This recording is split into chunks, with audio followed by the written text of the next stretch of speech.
in the district of Munger, one of the important, very ancient in the history person.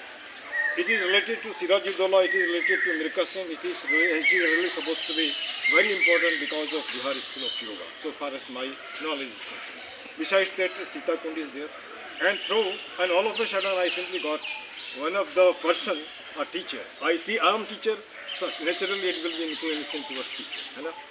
अब मैं इन सज्जन से कुछ बातें पूछूंगा. ये देवरिया से हैं, उत्तर प्रदेश वेरी गुड. ये उत्तर प्रदेश बलिया जिले से हैं. और वह कहाँ जातवानी आतवानी है ना, आई बैठी पी पानी. चलो, ये भाषा बहुत ही प्यारा है, क्योंकि मुझे लगता है हिंदुस्तान के पूरी दुनिया में लोग भोजपुरी बोलते हैं. कभी कभी मुझे लोग बोलते हैं सर बिहारी लैंग्वेज भाषा ये है क्या. नहीं, यहाँ बहुत सारी भाषाएं ये ज़्यादा प्रचलित है, इसलिए लोग ज़्यादा बोलते हैं.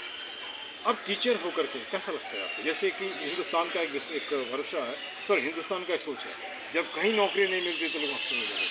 क्या ऐसा चल? देखिए, नौकरी से मतलब नहीं है, बात ये भी है कि शिक्षक का जो काम है बहुत सुंदर काम है. ठीक. हाँ, बहुत ये जो आपका जीवनचर्या तो बदलेगा ही, और इसके साथ साथ दूसरे का भी आप दिनचर्या बदल सकते हैं. तो ये काम जो पेशा है बहुत अच्छा है, इसमें सम्मान मिलता है, और इसके साथ साथ जो है आप छोटे बच्चों का जो है जीवन सुधारते हैं. तो ये काम अच्छा लगता है. बहुत बढ़िया. आपका आप परिचय बता दीजिए. सर, मेरा नाम संतोष प्रसाद है. देखिए, मेरा नाम संतोष प्रसाद है. मैं बलिया उत्तर प्रदेश से हूँ. पढ़ाई कहाँ से की? टोटल पढ़ाई मैंने उत्तर प्रदेश से ही किया है. इसे कहाँ तक पढ़ाई किया? मैंने ग्रेजुएशन कंप्लीट किया है. उसके बाद जैसे ही आए B.Ed कंप्लीट किया. उसके बाद फार्म आया, अप्लाई किए और हो गया. सब्जेक्ट क्या है हमारा सोशल साइंस. अब ये सज्जन उत्तर प्रदेश से हमारे पड़ोसी राज्य से, उससे कोई मतलब नहीं होता. टीचर हैं, मैं भी टीचर हूँ, और ये मेरे से बहुत ज़्यादा जूनियर, लेकिन मैं 64 प्लस हूँ, है ना. तो उस हिसाब से शायद आधा होगा, 50% ठीक है. अब यहाँ पे जैसे मान के चले आज जो बच्चे देखते हैं, है ना, और हमारे ज़माने में जो हुआ करता था, आप देख रहे हैं बात, तो जवान टीचर धुलाई खूब करते हैं. अभी तो थोड़ा आलतू फालतू बोल देंगे तो अटकड़ियाँ लगने की बात हो जाएगी, है ना. अच्छा, राइट टू एजुकेशन की बात करते हैं, है ना, हमारी बात बोलते हैं, राइट टू एजुकेशन बोलते हैं. उसके बाद चाइल्ड लेबर एक्ट की बात बोलते हैं. तो मैं आपके माध्यम से सरकार को भी जगाना चाहता हूँ. छोटे छोटे बच्चे क्या सड़क पे आपको नहीं दिखाई देते कि वो प्लास्टिक उठा रहे हैं, है ना, प्लास्टिक उठा रहे हैं. प्लास्टिक ही नहीं उठा रहे हैं, उसके बाद उससे उस पैसे से वो ड्रग्स खरीदता है. और मैं पूरे जो हमारे जो नेता का ये या जो मंत्री है किसी भी एरिया का है, आप इसकी खोजबीन करो, खोजबीन करके उसके रास्ते में लो. अगर आप ऐसा नहीं करेंगे या तो जल्दी मरेगा, या मरेगा भी नहीं तो बीमार होगा, या फिर क्रिमिनल होगा तो फिर आपको फिर से मेहनत करनी पड़ेगी. हाँ, अब जब राइट टू एजुकेशन की बात करते हैं तो इनका तो कोई आगे पीछे करने वाला नहीं, तो कौन करेगा? जो हमारे रिप्रेजेंटेटिव हैं वही नहीं करेंगे, है ना. अब जैसे छोटा सा एग्जाम्पल ले लीजिए. एक छोटे से बच्चे को हमने खड़ा पार्क में पूछा कि भाई क्यों फूकते, मर जाओगे. तो मरेगा तो क्या, ठीक है, हमने क्यों मरेगा? तो हमको फ़ोन नहीं मिलता है. अब फ़ोन नहीं मिलना और मरने से क्या समझ, कोई समझ नहीं. एक काम ने वीडियो बनाना शुरू किया, वो भागने लगा. तो अरे आने दो, कम से कम इसी को देख करके कोई नेता, कोई NGO तुमको पकड़ कर पढ़ाई करेगा, है ना. तो लेकिन नहीं, वो भाग गया. नहीं, हमको पढ़ना नहीं चाहिए. फिर कभी देखते हैं भोगता रहता है. तो अपने तरफ से जो मैं कोशिश कर सकता हूँ, जैसे मान के चलिए जब सर्विसिंग नहीं था तो मैं ट्यूशन पढ़ाता था, उसके पैसे लेता था. उस ज़माने में 15 रुपया महीना होता था. हमको अपना खर्चा चाहिए था. जब सर्विस में गए, आज कितने 35 साल हो गए, तब से मैं जो पढ़ाता हूँ अलग से, उसके कोई पैसे नहीं लेता. दिल्ली में भी कम से कम 26 बच्चे हैं. पार्क में घूम पकड़ के बच्चों को इंग्लिश बोलना सिखाता है ना, ग्रामर सिखाता है. ये आज नहीं निकलता. किसी ने एक दिन पूछा हमसे बच्चे ने कि सर आपका फीस, मैंने बेटा कुछ नहीं, संडे में 2 प्लास्टिक उठा देना हमारे, है ना, सफाई में सफाई करता है. तो ये अगर मैं उसको भी डालता हूँ तो उसके वो अगर वो सही रास्ते पर आएगा तो अगला जनरेशन सही हो जाएगा. लेकिन कुछ जो हमारे लोग में जो है ना कि जैसे हम इतिहास के घाव को धो रहे हैं, जैसे घाव को ही धो रहे हैं ना. जैसे मान लीजिए हमारे नाम के साथ हाँ लिखा, आपके नाम के साथ लिखा, क्या हुआ उससे? ये तो हुआ नहीं ना. अगर हम इसको हटा देते तो आगे बढ़ेंगे, लेकिन उसको भी कैरी ऑन कर रहे हैं. उस जमाने में हम पैदा हुए थे, नहीं पैदा हुए थे. अभी जो हमारी रिक्वायरमेंट उसको करेंगे, है ना, उससे तो कुछ नहीं होगा. अब यहाँ पे जैसे कि हमने कुछ टैगलाइन बनाए, जैसे मान के चलिए कि अभी लोग इस आपसे बात करते तो बात करते हैं, बहुत लोग छिड़क निकल जाता है, या फिर माथा नीचे कर लेते हैं.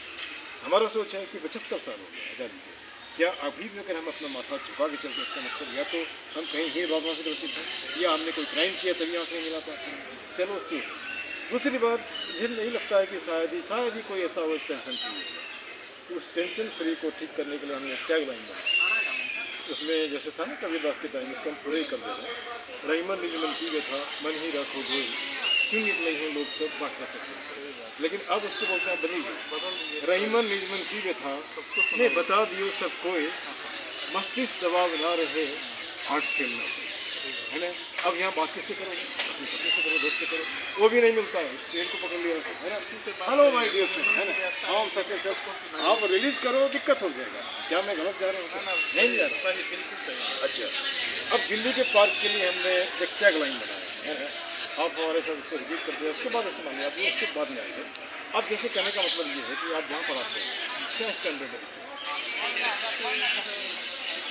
ठीक है, मतलब 100 मतलब बहुत ज़्यादा ऊपर भी नहीं, बहुत ज़्यादा नीचे नहीं। अब जैसे मान लीजिए कि हमने जो हमारा मकसद जैसे बने टीचर ने भी अपनी गरिमा इसलिए खोई है कि अब वो जैसे हम पूछते हैं बच्चों से, are you emotionally attached, are you educationally attached, उनका जवाब होगा नहीं। पहले हमारे ज़माने में हम लोग दिल से जुड़े है ना, टीचर आके मार देते थे, अगर मारते भी थे तो उनको मारने में भी कुछ प्यार था। हाँ। लेकिन अभी क्लास में हमने लिख दिया, लिख देने के बाद समझा नहीं समझा मतलब नहीं।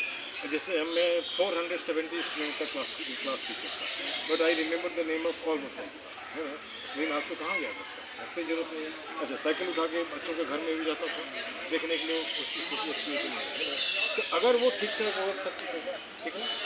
अब वो दिल्ली के पार्क जो हमने देखा इतनी गंदगी थी 9 महीना पहले, अभी तो साफ है और उसमें मैं भिड़ा हूँ और भी लोग भिड़ा हैं। तो उसमें हमने उस पार्क के लिए बनाया था, इसको रिपीट करना है सर, एक ही मुद्दा एक ही नारा, पार्क सुंदर हुआ हमारा। ये तो कहीं के पार्किंग में रहा ना। उसके बाद हाथ जोड़ करता प्रणाम, मत बनाओ पार्क को कूड़ादान, पार्क को कूड़ादान गलत नहीं है। कुछ मिनटों का श्रमदान वही ला सकता है पार्क में नुकसान। हाँ हाँ, या आपका संडे में 2 मिनट 2 प्लास्टिक खा लेगा ना, है ना। सब व्यसनों का एक ही जड़, खुद को रखना चाहिए दम पर। कहने का मतलब आप बोलते हो पढ़ा लिखा, पार्क में कुत्ता लेके आते हो जहाँ तक पट्टी करवाते हो, ये सही नहीं है। अच्छा, उसके बाद और भी है, पूजा करने आते हैं, पूजा करने के बाद उसका जो सामान सब पार्क में फेंक देते हैं, ये घर का कूड़ा ला के फेंक देते हैं, ठीक तो नहीं है। उसके बाद हमने ये भी बनाया है, कर जोड़ करता नमस्कार मत लाओ पार्क में अंधकार। ये अंधकार का मतलब होता है पार्टी पॉलिटिक्स मत करो, है ना। उसके बाद गंदगी मत फैलाओ, जो भी निगेटिविटी है मत करो, है ना।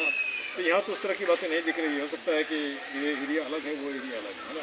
वहाँ पे तो इस तरह पार्क तो मिलेगा भी नहीं, मिलेगा भी बहुत सब जगह तो बिल्डिंग है।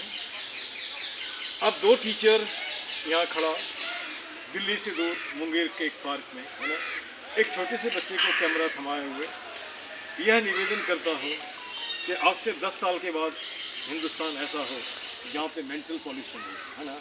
और एक बात और कहना चाहता हूँ कि आप विकल्प खोजो, पुरानी परंपरा को छोड़ो, पुरानी इतिहास के घाव को जब तक ख़त्म नहीं करोगे तो उसके बाद जब तक अच्छे सुझाव नहीं दोगे तो कुछ नहीं होगा।